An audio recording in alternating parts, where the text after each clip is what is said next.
Olá, caro pós-graduando. Bem-vindo a mais uma disciplina do seu curso. Hoje iremos discutir a supervisão escolar.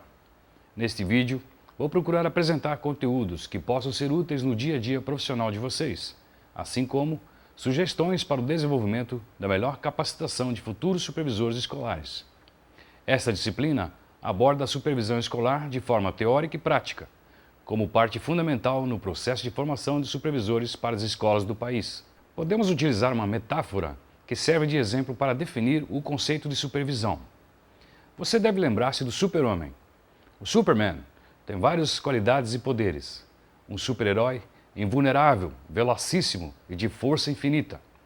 Uma das qualidades do Superman é a de possuir uma visão privilegiada, uma supervisão. Através da supervisão, ele combina variações de visão telescópica, microscópica, de calor e de transparência para a execução de seus atos de heroísmo e ajudar as pessoas em perigo. Afinal, supervisão significa uma supervisão, uma visão elevada de algo, amplificada, melhorada e privilegiada da situação. A tarefa de supervisionar tem a ver com as características do Superman, não pelo aspecto de ser uma pessoa resistente e imbatível, mas sim uma pessoa que faz uso da visão para suas funções profissionais, no auxílio às pessoas em perigo, sejam elas os professores, os alunos ou a comunidade onde a escola está inserida. Neste sentido, a supervisão escolar é humana e, por esse fato, passível às fragilidades humanas. Evitar estas fragilidades é a intenção de uma boa supervisão, que, por sua vez, demanda preparação e conhecimento elevado do funcionamento do sistema educacional, do relacionamento humano, da gestão democrática e da capacidade de pensar diferente para fazer a diferença. O bom supervisor deve ter a capacidade de visão para se fazer tarefas exigidas na sua competência, para transformar e ousar nas mudanças em que a escola, por vezes, exige.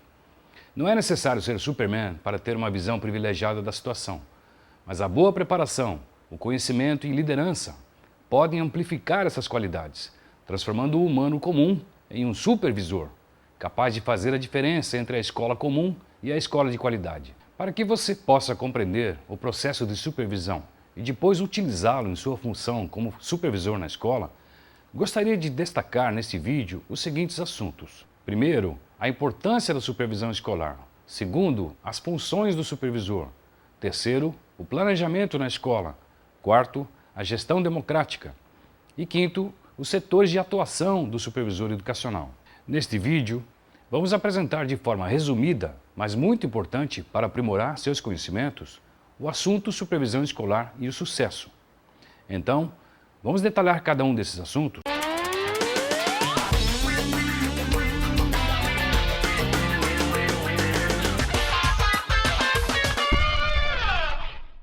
O funcionamento da escola depende da gestão. No caso do Brasil, a gestão escolar é feita basicamente em 3 dimensões. A do diretor, que é o principal responsável pelo andamento da escola, mas não é o único, o orientador pedagógico e o supervisor escolar. Em algumas realidades, temos ainda os coordenadores, que podem ser os coordenadores de departamentos, departamento de ensino fundamental, de ensino médio, coordenador do laboratório, coordenador de educação física e outros coordenadores de turnos, por exemplo. Contudo, no contexto da escola atual, o diretor não é o único responsável pelo bom andamento da escola. E todos os envolvidos têm grande importância na busca da qualidade de ensino para os alunos.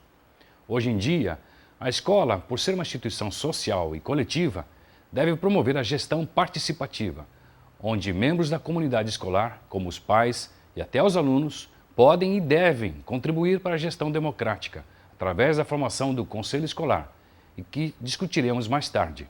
Lembre-se, a gestão escolar não é tarefa fácil, e não é feita apenas por uma pessoa ou por pessoas despreparadas, mas sim é uma tarefa que exige empenho, preparação, conhecimento e participação coletiva.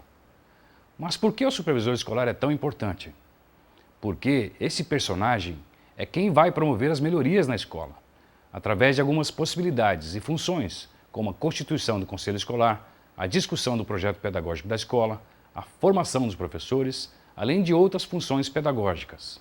Ou seja, o supervisor escolar é o treinador do time, onde pode transformar um grupo de jogadores em uma equipe competitiva e vencedora, através de um bom planejamento, promovendo a formação, que é a preparação, determinando uma boa execução para a atuação e respeitando as regras do jogo.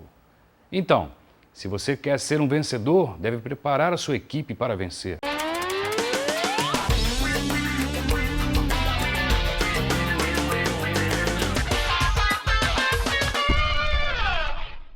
Nesta etapa, vamos destacar como o supervisor deve estar envolvido na escola. Por exemplo, elaborar a pauta de reuniões com os professores, além de determinar o funcionamento da mesma, como horários, atividades e discussões. Portanto, são funções do supervisor escolar: a melhoria do ato educativo, o planejamento e execução da proposta pedagógica, o aperfeiçoamento de professores em serviço, a gestão democrática, a seleção de prioridades e organização do trabalho, a melhoria da qualidade da didática e do currículo, a avaliação dos professores.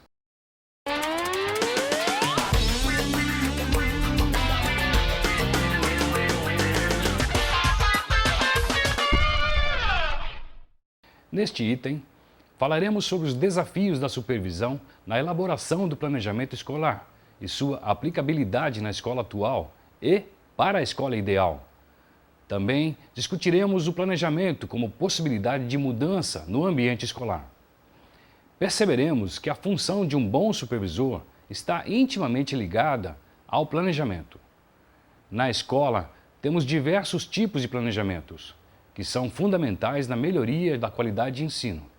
O PPP, os planos ou projetos, fazem parte do dia a dia da escola.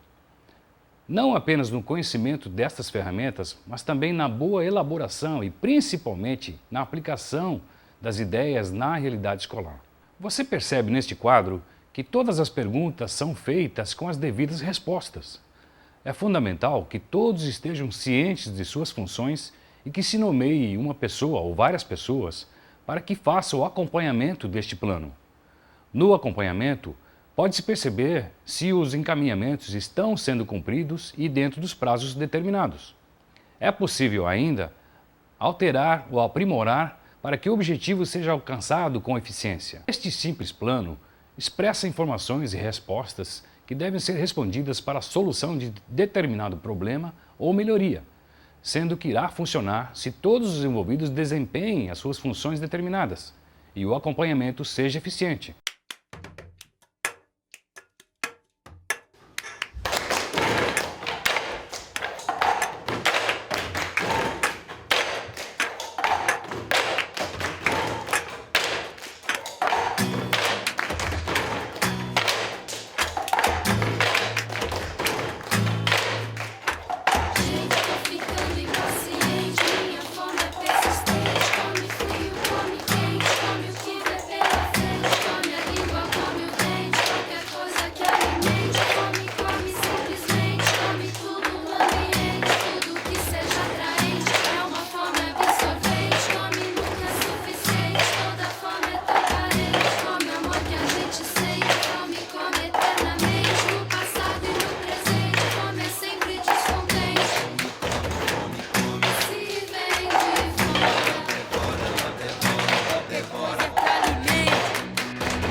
Seja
promoção da educação atual deve contar com alguns princípios democráticos, como, por exemplo, a descentralização do poder, a participação comunitária e a transparência das ações tomadas que são implementadas na escola.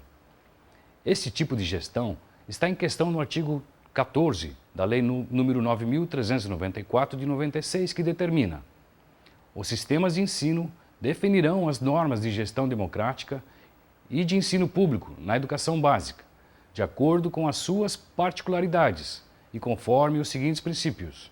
Primeiro, a participação dos profissionais da educação na elaboração do projeto pedagógico da escola.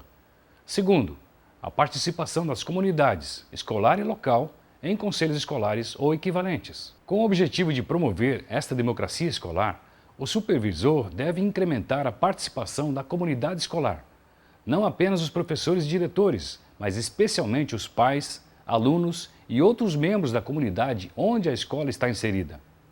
Esta promoção pode ser bem representada através da criação dos conselhos escolares, da boa elaboração do PPP e da eleição do diretor da escola, como critérios justos e democráticos. A gestão democrática, ela tem como fundamento a educação emancipadora. Por quê? Porque nós só conseguiremos uma gestão democrática que implica no exercício de poder pela cidadania se esse cidadão for emancipado. Ou seja, se a educação der a ele capacidade de autonomia e de autogestão. Porque se a educação for feita para a obediência, ela formará súditos. Mas se a educação for feita para a autonomia, ela formará cidadãos governantes. Por isso que nós associamos gestão democrática tendo como fundamento a educação emancipadora. E assim eu afirmaria aqui, a gestão democrática começa na sala de aula, no processo pedagógico emancipador. O principal desafio da gestão democrática é compreender, em primeiro lugar, que só é possível gestão democrática com cidadãos autônomos, porque democracia implica em exercício de poder. Então, a educação precisa, e eu volto ao assunto com ênfase, ser emancipadora. A educação da escola da obediência, das leis e das normas do professor, ou dos valores do professor, não formam democratas, não formam cidadãos, formam súbditos. Então a primeira questão é essa, é a ênfase na emancipação, na pedagogia libertadora. E a segunda questão é o profundo respeito às diferenças. O Paulo Freire insiste demais nisso. Não pode ser democrata quem não tem um ouvido atento ao outro, ao diferente, quem não sabe acolher o diferente. Porque acolher o semelhante é fácil, mas acolher o contraditório, o diferente é mais difícil. Então, a gestão democrática começa-se na sala de aula, pelo professor que faz do aluno autor do seu conhecimento e não repetidor da sua norma, do professor que respeita o diferente. E aí nem se fala do diretor, do secretário de educação, porque se o sistema não for democrático, não respeitar o diferente, não der espaço de autonomia à escola, como é que ele pode cobrar a gestão democrática da escola? Então, fundamentalmente isso, uma educação, em primeiro lugar, que respeite o diferente e que faça do aluno não um objeto, mas um sujeito com poder de decisão, de participação e de desenvolver o seu saber, e não apenas o saber do professor. Uma tradição pintada no muro da escola. Nós fizemos uma viagem, fomos visitar um artista, o Willy Zumblick, aqui da nossa região. E com isso ele tinha feito uma obra sobre o boi de mamão. Com isso surgiu essa ideia do painel do muro da escola. Aí nós pintamos esse muro e eu participei também, né? Pintei, ajudei, colaborei com isso. Quero ver boi de mamão,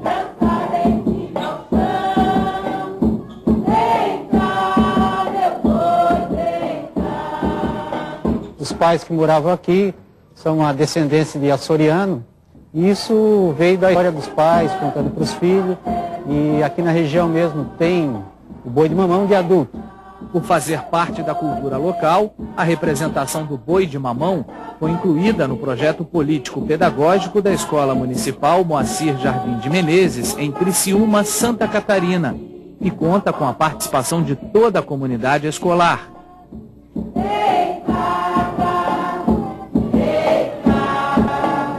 Nas nossas reuniões pedagógicas, nós costumamos trazer todos os funcionários, professores, as serventes, as merendeiras da escola, todo o grupo participa, porque é um momento muito rico da escola, onde acontecem as trocas, né? Para mim é gratificante. E eu me sinto muito bem dentro da nossa escola, porque a gente é tratada por igual. Eu sou vaqueiro, eu gosto muito porque é uma cultura que foi guardada pelos o pai dos nossos pais, daí eu fico orgulhoso de participar do boi de mamão. Bem longe de Criciúma, no CIEP 267, em Miracema, no estado do Rio de Janeiro, o boi também é tradição na comunidade. A mulher grávida queria comer o coração do boi. Aí ressuscitaram o boi, que botaram um homem dentro do boi, costuraram. Aí saiu afora dançando. Uma parceria com animadores culturais possibilitou à escola valorizar a cultura local por meio de várias oficinas. Nós oferecemos várias oficinas, oficina de artes, oficina de informática, educação ambiental, de dança, de folclore, incluindo, né, o Mineiro Pau, o Boi Pintadinho. A comunidade ela está sempre aqui na nossa escola, principalmente na época do folclore, né? Aqui a escola promove a festa do folclore e essa festa é feita totalmente com as manifestações da comunidade. As oficinas complementam o horário de estudos. O primeiro passo é conversar com as crianças, dizer o que é a manifestação e se eles gostariam de participar. A verdade é que se você levantar, a maioria vai querer estar participando das oficinas e também da manifestação. É a cultura do povo nosso, a cultura brasileira, que ensina muitos povos, ensina todo mundo, leva a gente para bom caminho, aprender a cantar, estudar, fazer isso na escola.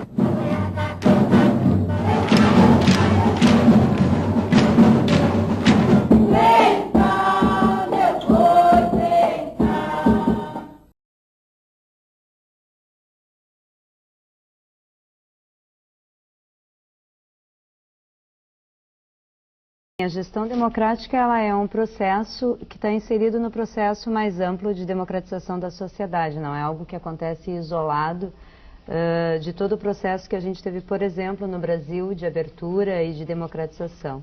E ela depende, em parte, né, da instituição de mecanismos formais, como em algumas situações a gente tem eleição de diretores, descentralização de recursos, os conselhos escolares que a gente viu, mas depende, na minha opinião, principalmente de ações concretas que fomentem a participação da comunidade em todos os momentos da escola e também em nível mais amplo dos sistemas de ensino, né? Então, acho que essa é a marca principal, é entender a democracia como uma organização importante em termos, né, de mediação da sociedade e de poder fazer com que a educação tenha essa característica, né, de construir uma cultura participativa e democrática. As decisões sobre os rumos da escola envolvem os representantes dos chamados 4 segmentos, que participam da gestão escolar em diferentes instâncias. Uma delas é o Grêmio Estudantil. Eu acho muito bom, porque eu acho que o aluno ele tem o direito de se impor, de achar o que é certo, o que é errado, de mostrar o que quer. No dia da nossa gravação, os dirigentes do Grêmio discutiam sugestões de atividades para a hora do recreio. Aí eu tive a ideia de fazer um torneio de futebol misto, com guri e guria junto, né? Aí como é que ia funcionar o torneio? Ia ser todo dia um torneio, toda semana ou no mês, assim, um torneio?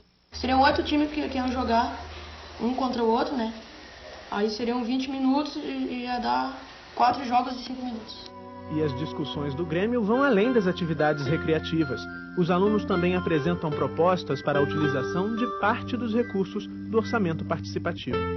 Não é só os diretores que têm direito desse dinheiro, porque a escola realmente é construída com o dinheiro de todo mundo da comunidade. Então é o direito da comunidade de decidir o que eles querem com o dinheiro que realmente é deles.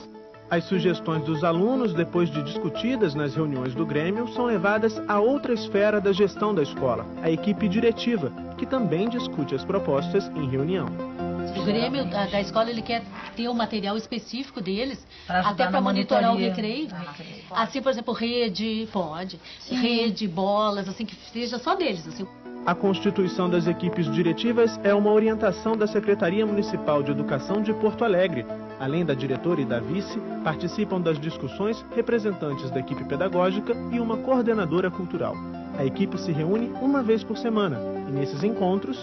São planejados todos os momentos da escola, tanto assim o cotidiano, a organização diária, quanto todos os outros momentos de ordem pedagógica.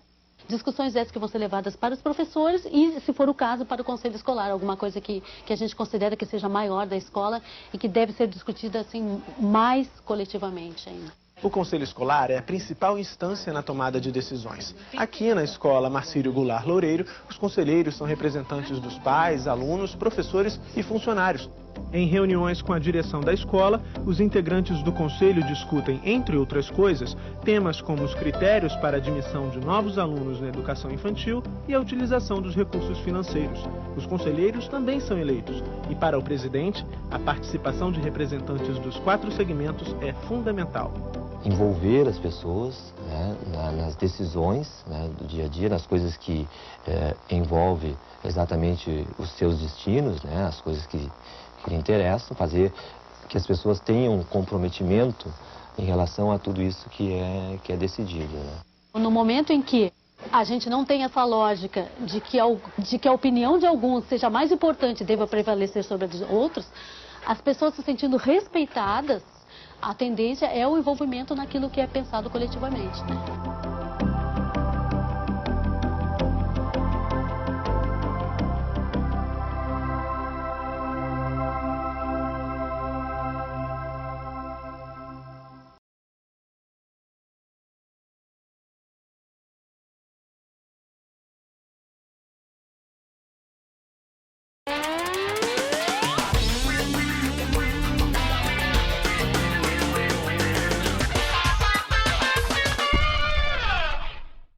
A escola é feita por professores, gestores e alunos, mas a boa escola é feita por bons profissionais, por sua formação continuada, estímulo à participação em cursos, especialmente no fomento da pesquisa e na participação ativa dos pais e da comunidade, em reuniões e eventos que são cruciais no sucesso dos alunos. Conforme estudos já realizados em diversas escolas em diferentes países, o que as melhores escolas têm em comum é o fato dos pais estarem presentes na escola, participando ativamente na educação de seus filhos. Para melhor entendermos o papel do supervisor na realidade escolar, entrevistamos a professora Lúcia Pianeser, que é especialista na área de supervisão e tem ampla experiência como supervisora escolar. Olá, meu nome é Lúcia e atuo como supervisora educacional pelo 5º ano consecutivo numa escola particular em Timbó, Santa Catarina, chamada CETISA. Sou pedagoga há 19 anos, pois, como vocês sabem, a exigência formal, de acordo com a LDB, em seu artigo 64, é de que a formação de profissionais de educação para administração, planejamento, inspeção, supervisão e orientação educacional para a educação básica seja feita em cursos de graduação em pedagogia ou em níveis de pós-graduação. Atualmente, curso pós-graduação em gestão e tutoria na Uniaselv. O supervisor, como o próprio nome já diz, precisa ter uma supervisão, no sentido de ver mesmo as necessidades da escola. Ele precisa estar preparado para resolver desafios e ter conhecimento a respeito de relacionamento humano e de gestão democrática. Deve ser competente, ter liderança e buscar a qualidade na educação. Deve também orientar, coordenar e ajudar a equipe que comanda em todas as frentes, de modo avaliativo, perceptivo ou de acompanhamento. Acompanhar todo o processo de ensino-aprendizagem, bem como o planejamento dos professores. Orientar os professores e divulgar seus trabalhos aos pais através dos mais variados recursos. Acompanhar e construir juntamente com a equipe o projeto político-pedagógico da escola. coordenar projetos educativos, encaminhar alunos com dificuldades para especialistas em busca de soluções, oferecer formação continuada aos docentes, coordenar reuniões pedagógicas com pais e professores, aproximar a família da escola. A maior dificuldade está em realizar apenas as funções de supervisora na escola. Muitas vezes acabo fazendo tarefas que não me cabem, mas que no dia a dia me são exigidas. O ideal seria que eu pudesse ser o apoio constante dos professores em 100% do tempo, objetivando a construção e o aprimoramento dos trabalhos escolares em busca da qualidade, e nem sempre isso é possível. As reuniões pedagógicas com professores de educação infantil até o 5º ano, no caso as pedagogas, acontecem quinzenalmente. E por trabalharmos com uma equipe maior de professores de 6º ano até o 9º ano, as reuniões são semanais. Em relação aos pais, estes encontros acontecem uma vez por mês, com formação de pais e educadores, e também bimestralmente, para entrega de boletins, onde fazemos questão da presença de todos. Nestas reuniões, discutem-se questões pertinentes ao nosso dia a dia na escola, bem como ofertamos formação continuada aos docentes. Às vezes trazemos pessoas de fora, mas na maioria dos casos é a própria equipe de gestores que traz as temáticas e os estudos para a discussão e crescimento do grupo. Cada vez mais, precisa-se nas escolas e também fora delas de pessoas com liderança e habilidades de comunicação interpessoal. No caso das escolas, a figura do supervisor parece-me indispensável. O supervisor do presente e do futuro precisará ter sensibilidade para perceber onde, quando e como ajudar sua equipe. Deve ter capacidade para comunicar-se de maneira clara e objetiva e, sobretudo, competência para melhorar sua instituição no que for possível. Deve ser uma pessoa bem informada para manter a equipe de professores e alunos atualizados. Deve ser alguém que sabe questionar, sugerir, encorajar e avaliar a prática pedagógica desenvolvida na escola em que atua, com importância formativa e não apenas classificatória.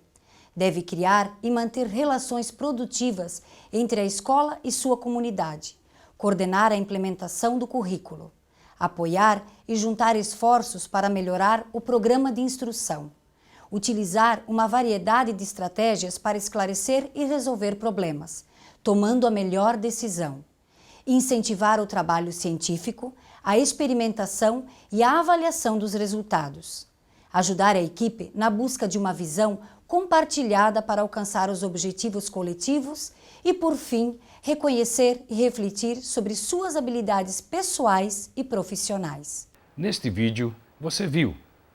Supervisão tem a ver com a qualidade do que se percebe, uma supervisão, uma visão privilegiada do que se vê para então modificar ou melhorar a situação. O supervisor tem funções profissionais que podem determinar o sucesso ou o fracasso de todos os envolvidos no processo ensino-aprendizagem. A educação de qualidade passa necessariamente pelo bom planejamento e o projeto político-pedagógico, dá a condição de melhorias dentro de uma metodologia. A comunidade escolar deve ser atuante na escola através da participação democrática. O supervisor é o principal responsável na formação dos professores dentro da escola. Prezado pós-graduando, chegamos ao fim deste vídeo sobre as possibilidades que o supervisor pode e deve trazer para a sua atividade escolar. Estas sugestões são apenas algumas entre o universo que pode ser mais explorado pelo profissional em questão. Muito obrigado pela atenção e boa sorte a todos.